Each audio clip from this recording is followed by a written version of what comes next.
Bon les amis, j'ai une petite question à vous poser. Si j'ouvre ce coffre que j'ai trouvé derrière un mur de ma maison que j'ai démoli, qu'allons-nous y trouver? Eh bien, ouvrons-le. Bonjour, je suis le gros Toonlard qui se cachait dans ce coffre trésor, et aujourd'hui je vais vous parler de trésors qui ont été découverts de manière fortuite, par hasard, à travers le monde et surtout par des particuliers. Vous allez voir, c'est génial. J'ai spécialement sélectionné des trésors que par exemple Gertrude, 49 ans, couturière dans une usine à slip, ou même Patoche, 58 ans, fermier de père en fils depuis 10 générations. C'est-à-dire des gens comme vous et moi qui ont pu découvrir des trésors incroyables, qui ont changé un petit peu leur vie. Et vous allez voir, il y en a qui ont fait vraiment des découvertes géniales. Donc on est sur des découvertes de trésors plutôt récentes, des trésors découverts par Monsieur Tout-le-Monde. Tout ça pour dire que ça peut vous arriver aussi. D'ailleurs, à la fin de cette vidéo, je vais vous expliquer comment moi j'ai découvert un vrai trésor avec une machine. Un trésor dans le mur de sa maison. Pour ce premier trésor, on est sur un couple de retraités anglais qui vivaient dans un hôtel particulier, faisant leur petite vie au calme. Jusque-là, il n'y a pas de problème. Dans le couple, la femme se nomme Jenny. Elle a la soixantaine, elle est là en train de jouer à Fortnite, à faire des top 1 à tour de bras comme si sa vie en dépendait. Son mari est de l'autre côté de la rue, dans une dépendance leur appartenant. Et il se met à crier « Jenny, Jenny, ramène-toi !»« Jenny, Jenny, au secours, ramène-toi !» Évidemment, Jenny, pris de panique, elle se demande ce qui lui arrive. Elle lâche immédiatement sa souris gaming à boule Eco Plus et son siège Ikea gaming à moitié effondré sous son poids.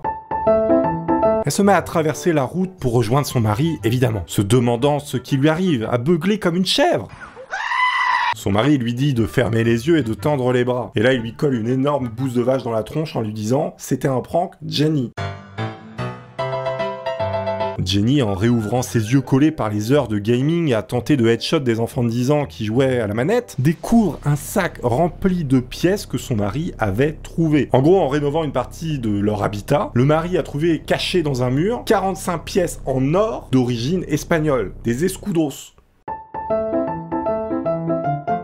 Autant vous dire que ça coûte un bras. Plus étonnant encore, dans leur maison, ils ont trouvé des dessins vieux du XVIe siècle sous le plâtre. Ça c'est daté 1664. Alors non, ça c'est pas des gravures du Moyen-Âge, hein. C'est des squatteurs qui devaient picoler des 1664 au calme. Ça représente à peu près combien du coup ce genre de trésor? Parce que les petits malins ils donnent pas d'infos. Du coup moi j'ai retrouvé les prix des pièces en faisant mes petites recherches. En moyenne on est sur une pièce qui vaut à peu près 1200 € à l'unité, donc ça nous fait un petit trésor à quand même 54 000 € mais en brut. Hein. Parce que si on prend la valeur historique des choses, ça peut monter bien plus haut. Après ça dépend aussi de l'état, ça dépend... Je ne suis pas numismate, arrêtez de m'agresser. Globalement on est sur un 60 000 balles, hein, au moins. Pour Jenny, c'est bien assez pour acheter un PC de gamer tout neuf et continuer à claquer des 3-6 noscopes dans la tête des gens. Hein. Jenny, la gameuse. Donc globalement, en fait, ils ont vraiment trouvé 45 pièces en or derrière un mur. Alors si ça vous arrive, dites-moi ce que vous faites avec. Est-ce que vous les gardez? Est-ce que vous les revendez? Acheter un PC gamer, faire des 3-6 noscopes? Je sais pas. Moi, je revends tout, j'en ai rien à foutre. Passons maintenant au trésor numéro 2. Moi, j'adore les trésors, c'est une réelle passion dans la vie. Après, les consanguins, faut pas déconner. Ah, si vous avez vu ma dernière vidéo, vous le savez, hein. Passion consanguin. Passons maintenant au trésor numéro 2 et allons en Belgique. J'adore la Belgique. Alors cette fois-ci, on est à Borin et plus précisément dans une briqueterie. Et vous savez ce qu'on fait dans une briqueterie ? Non, non, non, on fabrique pas des briquets, les gars, vous êtes trompés. On fabrique des bonnes grosses briques rouges qui font plaisir. Donc on a des ouvriers belges en train de fabriquer avec le plus grand des amours des briques. Et pour ça, ils doivent extraire de l'argile, bah oui. Mais parce que les briques, ils les pondent pas, les gars. En prenant de l'argile, un des ouvriers tombe tout à coup sur un très gros pot en terre cuite contenant 700 monnaies romaines et des bijoux. Moi j'imagine tout de suite les trois ouvriers, Patoche, Jean-Édouard et Léopold Merlin, qui sont là à fabriquer leurs briques depuis 50 piges. Et là, en trouvant le trésor, ils se disent tous, je paie ma tournée de pâté Enaf et de Selecto Coca à toute ma famille ce soir, c'est la teuf. On rigole pas avec le luxe hein, sur ma chaîne, hein. Attention, hein. Pâté Enaf, Selecto Coca, c'est ma tournée. Soirée réussie. Hein. Alors le truc un peu bizarre, c'est qu'il laisse le trésor dans une petite cabane de chantier toute la nuit. Et cette cabane de chantier, elle était pas vraiment surveillée. Bizarre. Et encore plus bizarre, dis donc, le lendemain, il manque la moitié du trésor. Étrange. Je serais sans doute parti dans le pâté Enaf et le Selecto Coca, les mecs. Non, parce qu'ils en avaient marre de bouffer de l'argile tous les soirs, hein, je veux dire. À un moment donné, quand tu te mets à caguer des poteries, c'est que t'en as trop bouffé, hein, bon. Mais alors, qui de Patoche, Jean-Édouard et Léopold Merlin est coupable? Lequel de ces malandrins a tenté une entourloupe? Malheureusement, on ne le saura jamais vraiment. Cependant, une partie de ce trésor a été rachetée par l'État. Avec l'inflation, on est aux alentours de 300 000 €. Et c'est l'État français qui le rachète aux Belges. Attendez. Et là, en 2017, donc très récemment, il y a une demande qui est faite par l'État belge pour qu'une partie du trésor qui est situé en France, qui normalement est belge, on est d'accord, pour qu'une partie de ce trésor retourne en Belgique. Et vous savez ce qu'a répondu l'État français, évidemment. Bonjour, pouvons-nous récupérer ce qui nous appartient? C'est non. Il y avait plus de 700 monnaies en or, de bijoux également en or et notamment des médaillons. Même des pièces rarissimes qui n'étaient pas destinées à circuler comme de la monnaie courante, mais des pièces commémoratives datant de l'an 1296. Notamment des pièces commémorant la prise de Londres et plein de choses comme ça qui coûtent des fortunes, vous pouvez l'imaginer. C'est pas forcément le poids en or qui coûte cher, parfois c'est l'aspect historique qui fait que ça coûte très cher. Vous allez pouvoir le constater dans les prochains trésors, bah oui. Partons maintenant aux États-Unis, là où tout est possible. Même envoyer ses cendres dans l'espace. On peut le faire. Vous pouvez lancer vos cendres et revenir sur Terre après. Vous pouvez également aller en orbite terrestre si vous le souhaitez, après être passé de vie à trépas. Vous pouvez également aller sur la Lune si ça vous chante, ou alors être balancé très loin dans l'espace. Voyons maintenant les prix. Je pense que c'est important de préciser dans quel pays nous sommes. Pour être envoyé dans l'espace et revenir sur Terre comme une énorme daube, ça coûte 2495 $. Pour être en orbite autour de la Terre, on est sur les 5000 $. Pour aller sur la Lune, on est sur du 12 500 $. Ça commence un peu à chiffrer, alors que bon, c'est des vieilles cendres et puis voilà, ça sert à rien. Et pour aller dans un voyage profond dans l'espace, c'est le même prix que pour aller sur la Lune. Alors bon, c'est vous qui choisissez. Alors absolument rien à voir avec la vidéo, mais c'était important de préciser pour vous montrer dans quel pays on se situe. Vous pouvez voyager dans l'espace pour pas très cher, mais faut être mort. C'est la condition, écoutez.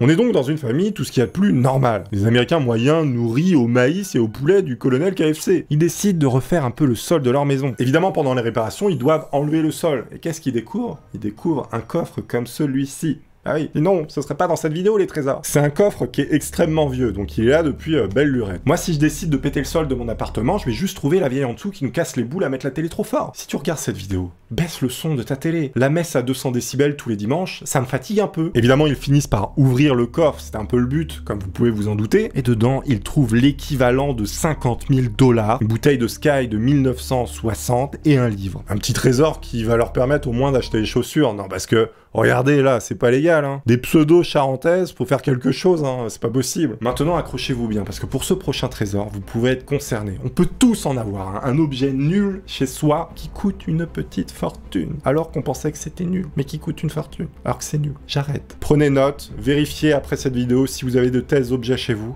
Pensez à me les envoyer, je mettrai mon adresse quelque part. Vous avez peut-être déjà entendu parler du mot Fabergé. C'est non. Notamment les fameux œufs de Fabergé. En fait, Pierre-Carl Fabergé, c'est son petit prénom sympathique, c'est un joaillier russe qui a justement produit toutes ces choses qui coûtent une fortune. On est en 2013 et un couple d'américanos chanceux nettoie leur grenier parce que c'est un peu le sbul total. Et là, il tombe sur cette figurine qui d'un premier abord semble totalement nulle, moche, toute pourrie. Que nenni! Figurez-vous que beaucoup de choses vieilles et moches peuvent valoir une fortune. Regardez la carrière de Kim Glow. Vous reprendrez votre petite vie de merde à travailler toute la journée pour un SMIC pour payer vos factures. Moi, ma vie, elle est géniale. C'est le fleuron de l'élite française, les amis. Bref, ce couple tombe donc sur une figurine que voici. Ils la font expertiser sans grande conviction, pensant être tombés sur un vieux Playmobil version soviète. Je sais pas si ça existe, mais ce serait quand même marrant. Playmobil édition Goulag. J'envoie mes personnages, bon bref. Sauf que l'expert, il leur dit... Ah oui. Votre figurine toute pétée, mesdames et messieurs, est en fait une figurine qui avait été commandée en 1912 par le tsar russe Nicolas II pour sa femme, en personnage de Fabergé. Et il en existe que 50 dans le monde. Vous pouvez me la donner, s'il vous plaît? Évidemment, il n'a pas demandé de la donner, hein. Il est resté professionnel. Ah, ça arrive, hein, des experts qui essayent de carotter des trucs. Notamment si vous faites expertiser des instruments de musique. Si le mec vous dit, oui, laissez-le moi, je vais l'expertiser, ne laissez jamais un instrument de musique. Il y a plein de vols comme ça, de change. Je me suis renseigné parce que c'était un petit peu le cas, voilà. J'ai un Stradivarius, arrêtez. J'ai un Stradivarius, qui veut un Stradivarius? Bon, figurez-vous que le couple n'était pas forcément fan des Playmobil, hein. Ils étaient pas là à les envoyer au goulag, enfin voilà, c'était pas leur trip. Eh bien, ils l'ont revendu 4,3 millions de $. Cette daube.